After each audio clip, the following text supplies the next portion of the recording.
the forgotten one. The Nexus Station marketplace buzzed with the chaotic energy of 1,000 different species trading, bartering, and scheming under the artificial suns that never set. Crystalline beings from the Vega system argued over shipments of rare minerals, while furry merchants from the Outer Rim hawked exotic weapons that hummed with dangerous energy. The air itself seemed alive with the scent of ozone, alien spices, and the metallic tang of credits changing hands. In the shadow of a massive cargo hauler, tucked between stalls selling everything from memory implants to bottled starlight, sat a figure that most passers-by ignored completely. She was small, even by human standards, with pale blue skin that seemed to shimmer like moonlight on water. Her large, dark eyes held depths that spoke of intelligence far beyond her apparent youth, but those same eyes now reflected nothing but despair. The sign around her neck, written in the universal trade language, was brutally simple. Defective telepathic unit, clearance sale, no warranty. Her hands, delicate and trembling, were bound with energy cuffs that prevented her from using whatever psychic abilities she might possess. The merchant who had placed her there, a blob-like creature with too many eyes and a voice like grinding. Metal had long since moved on to more profitable ventures. Captain Marcus Holt of the human cargo vessel, Wandering Star, pushed through the crowd with the practiced ease of someone who had spent half his life in places like this. His weathered face bore the scars of countless adventures, and his gray eyes missed nothing as they swept across the marketplace. He wasn't looking for anything in particular, just killing time while his ship's engines underwent their monthly maintenance cycle. That's when he saw her. Something in her posture, the way she held herself despite her obvious fear, reminded him of his own daughter back on Earth. The comparison hit him like a plasma bolt to the chest. Here was a sentient being, clearly intelligent, being sold like cargo. The sight made his stomach turn and his hands clench into fists. Marcus approached slowly, not wanting to startle her. When their eyes met, he saw something flicker there. Hope, maybe, or perhaps just curiosity about this strange human who had stopped to look at her when so many others had simply walked past. "Hey there," he said softly, crouching down to her level. "What's your name?" She opened her mouth as if to speak, then closed it again, glancing nervously at the energy cuffs. Marcus understood immediately. The restraints weren't just blocking her telepathic abilities. They were probably preventing her from speaking as well, designed to keep defective merchandise quiet. The merchant appeared as if summoned by some invisible signal, his multiple eyes focusing on Marcus with predatory interest. "Ah, a human customer. You have excellent taste, sir. This unit is a genuine Zephyrian mind reader, though admittedly with some limitations. Still, for the right price, she could be quite useful for interrogations or surveillance work." Marcus felt bile rise in his throat. "She's not an it or a unit," he said, his voice dangerously quiet. "She's a person." The merchant's laugh was like the sound of breaking glass. "Person? Sir, I think you misunderstand. This is a telepathic slave bred specifically for service. Granted, this particular model has proven resistant to proper conditioning, which is why she's being sold at such a discount." The young Zephyrian's eyes widened in fear, and Marcus saw her shrink back as if expecting to be struck. The sight ignited something primal in the human captain's chest, a protective fury that had been honed by years of watching the strong prey upon the weak across the galaxy. "How much?" Marcus asked, his hand moving instinctively to the credit stick at his belt. "The price of freedom." The merchant's eyes gleamed with greedy anticipation as he sensed a potential sale. His blob-like form rippled with excitement, causing the various trinkets and charms hanging from his bulk to jingle like wind chimes in a storm. "For you, honored human customer, I can offer this defective unit for the bargain price of 15,000 credits, the merchant said, his voice oozing false generosity. "Normally, even a flawed Zephyrian would cost twice that amount, but I'm eager to clear my inventory." Marcus kept his expression carefully neutral, though inside he was calculating rapidly. 15,000 credits was nearly half of his ship's emergency fund. Money that was supposed to be reserved for critical repairs or unexpected expenses. But looking at the young Zephyrian's frightened face, he found that the mathematics didn't matter as much as he thought they would. "I'll need to inspect the merchandise first," Marcus said, playing the part of a cautious buyer, even though every instinct screamed at him to simply grab the girl and run. "What exactly makes her defective?" The merchant's form rippled again, this time with what might have been amusement. "Ah, a careful customer. I appreciate that. The defects are quite manageable, really. First, she refuses to enter mines without permission, which severely limits her usefulness for intelligence gathering. Second, she has an unfortunate tendency toward emotional attachment to her handlers, making her unreliable for long-term assignments. And third," he paused dramatically, "she has been known to turn her abilities against those who would use her for less savory purposes." With each word, Marcus felt his respect for the young Zephyrian grow. What the merchant described as defects sounded like moral integrity to human ears. She had principles, conscience, and the courage to stand up for what was right even when it put her in danger. The Zephyrian girl watched their exchange with growing hope and terror warring in her dark eyes. She could sense the human's genuine concern, his anger at her situation, but she had been disappointed too many times to trust completely. Her small form trembled as she waited to see whether this would be another betrayal, or perhaps, impossibly, a rescue. Marcus reached into his jacket and pulled out his credit stick, the small device humming with stored monetary data. 10,000, he countered, hoping to preserve at least some of his ship's emergency fund. "And I want the restraint codes." The merchant's form quivered with what might have been indignation. "Impossible! This unit is worth far more than 10,000 credits, defects notwithstanding. The genetic modifications alone cost more than that to implement. 13,000, and I'll throw in a basic control collar at no extra charge." "No collar," Marcus said firmly. 12,000, final offer, and I want those restraints removed now." The negotiation continued for several more minutes, with Marcus playing the role of shrewd businessman while internally fighting the urge to simply pay whatever the creature demanded. Finally, they settled on 12,500 credits, with the energy cuffs to be removed immediately and no additional restraints provided.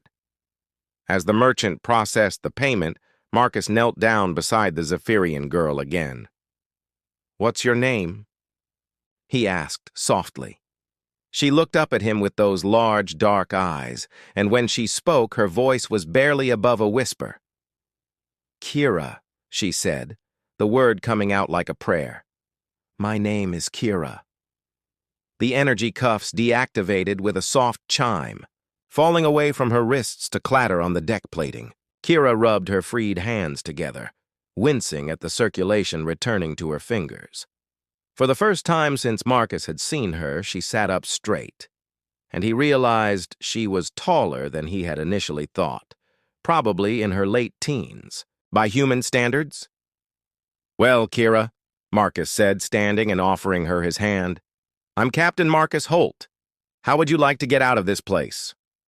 She took his hand without hesitation, her grip surprisingly strong despite her ordeal. As she stood, Marcus noticed other beings in the marketplace watching their interaction with various expressions of curiosity, amusement, and in some cases, disapproval. It was clear that purchasing slaves only to free them was not common practice. "In this corner of the galaxy, where will you take me?" Kira asked as they began walking away from the merchant's stall, her voice still soft but gaining strength with each word. Marcus smiled, the expression transforming his weathered face. "First, we're going to get you some real food and clean clothes. Then, we're going to figure out what you want to do with your life. The choice is yours, Kira. From now on, the choice is always yours." The power. Within. The mess hall aboard the Wandering Star was a modest space. designed more for function than comfort. But to Kira, it felt like the most luxurious dining room in the galaxy. She sat across from Captain Holt at a small table, staring, in wonder at the plate of food before her. Real food, not the nutrient paste she had been fed as a slave, but actual synthesized proteins and vegetables that looked and smelled like something a person might choose to eat. "Go ahead," Marcus encouraged, noting her hesitation. "It's not gourmet, but it's a hell of a lot better than whatever they were feeding you." Kira took a tentative bite, and her eyes widened in surprise. The flavors exploded across her taste buds, reminding her of half-forgotten memories from her childhood before the slavers had taken her. She had to fight back tears as she ate, overwhelmed by this simple act of kindness. Marcus watched her eat while sipping his coffee, a bitter brew that reminded him of home. His crew was small, just 3 other humans who had been with him for years, and he wondered what they would think of his impulsive decision to purchase and free a telepathic slave. He didn't have to wonder long. "Captain," came a voice from the doorway. Marcus turned to see his engineer, a wiry man named Jake Torres, whose hands were permanently stained with engine grease. "We need to talk." Marcus nodded, understanding the code.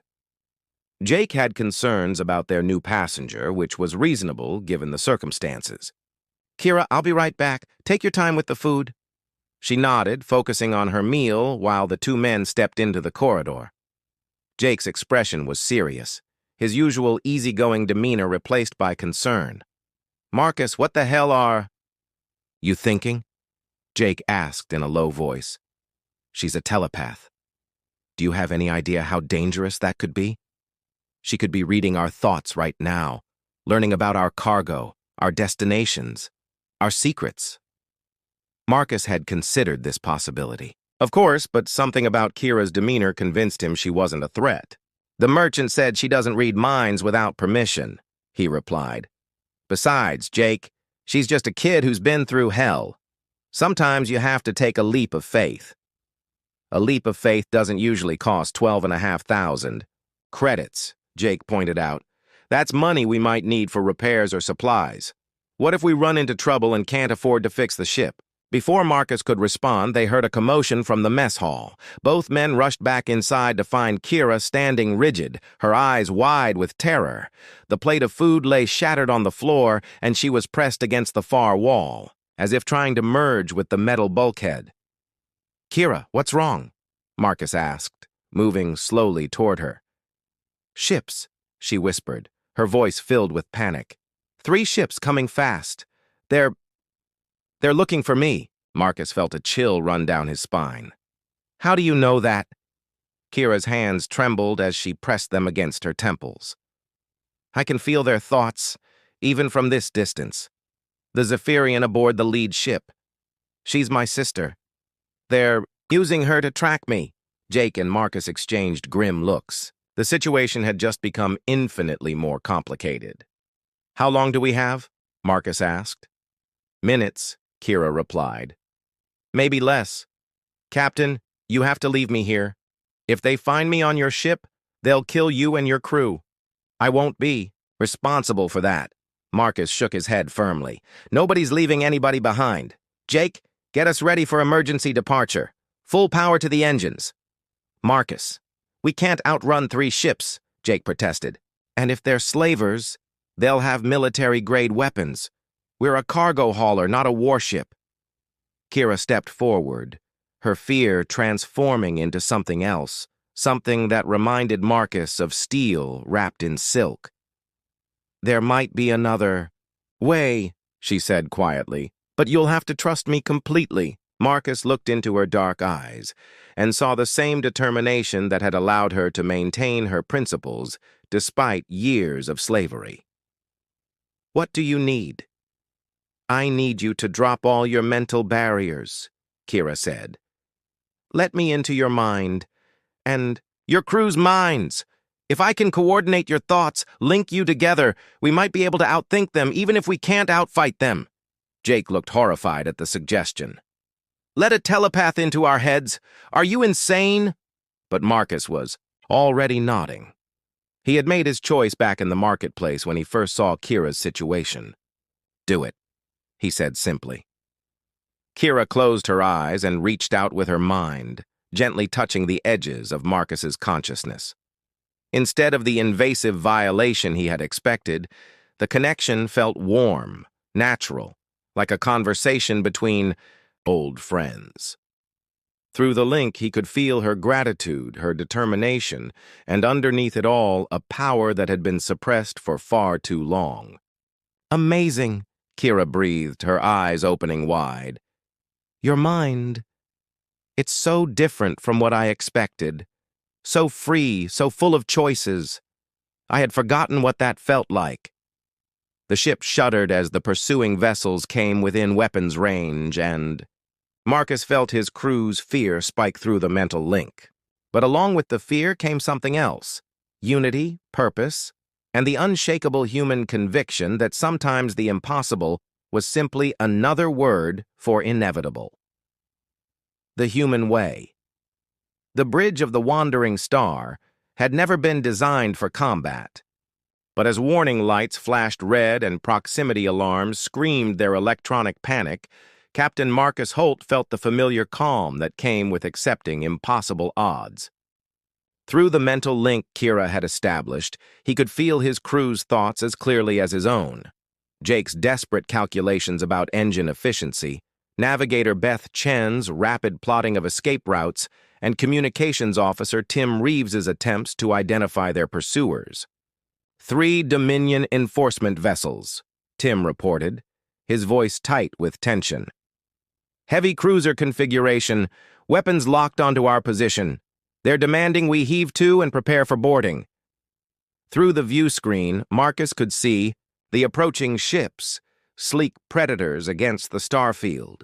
Each one was twice the size of his cargo hauler and armed with enough firepower to reduce the wandering star to scrap metal in seconds. "Captain," Kira said softly from where she stood beside his chair, "I can feel my sister's mind aboard the lead ship. They're forcing her to use her abilities to track me, but she's fighting them. The pain she's enduring—" Her voice broke slightly. Marcus felt a surge of protective anger through the mental link, not just his own, but from his entire crew. The thought of using someone's family member as a weapon against them struck at the core of human decency, and he could feel his people's resolve, hardening like steel in a forge. "Options?" he asked tersely. "We could try to make a run for the asteroid field," Beth suggested through the link. "If we can get close enough to the mining operation, they might not risk firing on us with civilian ships nearby."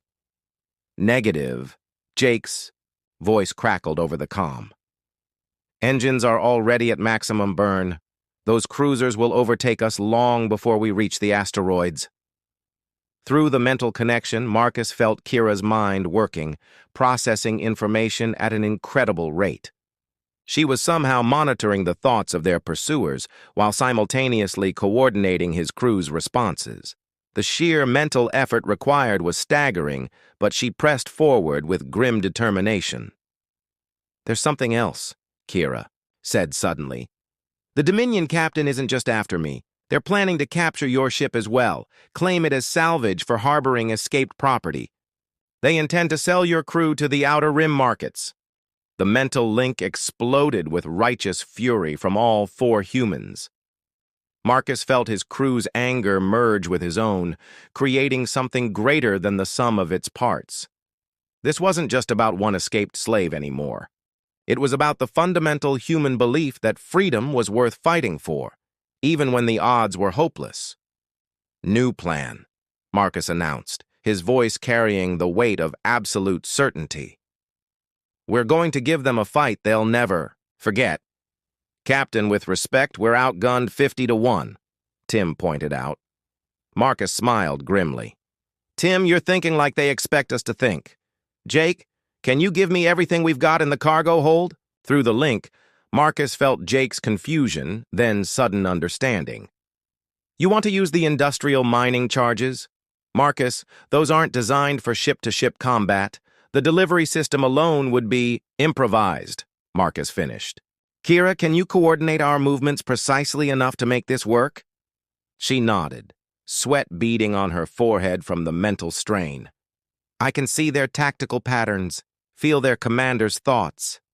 But, Captain, what you're thinking of attempting, the margin for error is microscopic. Then we'll just have to be perfect, Marcus replied. Beth, bring us about. Make it look like we're surrendering, but keep us aligned with the lead ship's approach vector. Jake, rig those mining charges for remote detonation and load them into the cargo bay doors. Tim, open a channel to the Dominion ships. The next few minutes passed in a blur of coordinated activity. Through Kira's mental link, the crew moved. With perfect synchronization, each person knowing exactly what the others were doing without need for verbal communication. It was like being part of a single organism with multiple bodies, all working toward the same goal.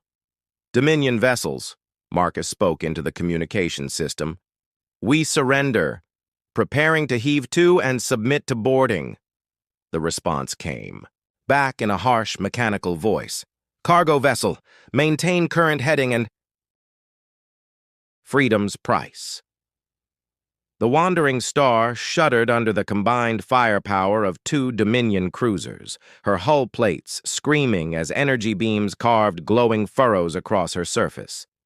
In the bridge, emergency lighting cast everything in hellish.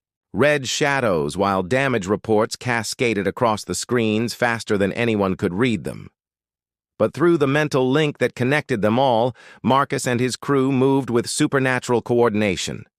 Kira's telepathic abilities had transformed them from four separate individuals into something unprecedented in galactic history, a truly unified human fighting force.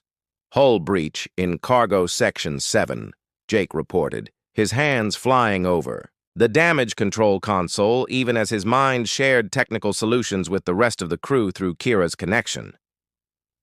I can seal it, but we're losing atmosphere fast. Beth, evasive pattern Delta, Marcus ordered, and the navigator's hands were already implementing the maneuver before he finished speaking. Through their shared consciousness, she could feel his tactical intentions as clearly as her own thoughts. The cargo hauler twisted through space with impossible grace, her movements guided by the collective will of her crew. But even with their enhanced coordination, they were still outgunned and outmatched. The Dominion ships adjusted their attack patterns, beginning to anticipate the humans' evasive maneuvers. Captain, Kira said urgently, her face pale from the strain of maintaining the mental link while under fire. My sister is trying to break free from their control. If I can reach her mind directly, help her overcome their conditioning. Do it, Marcus replied without hesitation, even though he knew it would weaken their defensive coordination. Kira closed her eyes and extended her consciousness across the void, reaching toward the lead Dominion vessel. Through the link, the human crew felt an echo of her desperate love for her sister, her determination to save the only family she had left. The connection, when it came, was like lightning striking in reverse. Suddenly, Marcus found himself seeing, through two sets of eyes, his own on the bridge of the Wandering Star and another pair aboard the Dominion cruiser. Through Kira's sister's perspective, he saw the horror of the slave ship's interior. Zephyrian telepaths chained to control consoles, their minds enslaved to serve as living weapons and sensors. But he also felt something else through the connection.